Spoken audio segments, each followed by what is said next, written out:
Friend, welcome back to my channel Ghorkonna @Ishita. আমি ঈশিতা।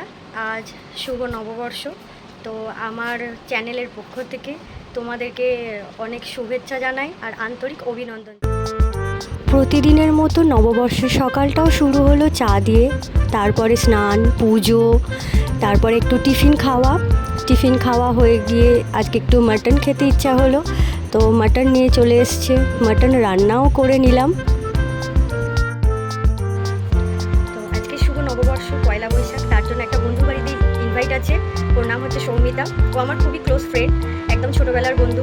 তো আমরা মাঝে মাঝেই দেখা সাক্ষাৎ করি, সবই করি। তো আজকে একটু ডাকলো যে ওই ঘরে বসে থেকে কি করব, তো তার জন্য ও বললো আমার বাড়িতে চলে আসো, একটু আড্ডা মারা হবে, একটু মজাও করা হবে, একটু খাওয়া দাওয়াও হবে, সব কিছুই হবে। তো সেই জন্যই আমি আজকে তোমাদেরকে দেখাবো কী কী করবো। তো চলো যাওয়া যাক। বন্ধুর বাড়ি যাব বলে রেডি তো হয়েই গেছি, বাড়ি থেকে বেরিয়েও পড়লাম।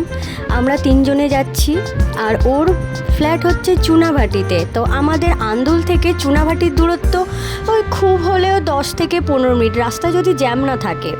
তো ও রুবি পার্ক ওর ফ্ল্যাট, তো আমরা ঢুকেই পড়েছি রুবি পার্কে। তো দেখি ও এবার কি করছে। ও রান্না করতে নিশ্চয়ই ব্যস্ত থাকবে। দেখো ওর ফ্ল্যাটে চলেও এসছি। এটা হচ্ছে ওর 2 পোষ্য ফু আর জ্যামি। এরপর আমরা সব একসাথে মিলে মজা করছি, আড্ডা মারছি। এরপর খাবার চলে আসবে, তো বাড়ি তো যেতে হবে, তো এখন খেয়ে নিচ্ছি। তো নববর্ষের দিনটা এইভাবেই কাটলো। তো চলো বন্ধুরা, নেক্সট ভিডিওর জন্য অপেক্ষায় থেকো। টাটা।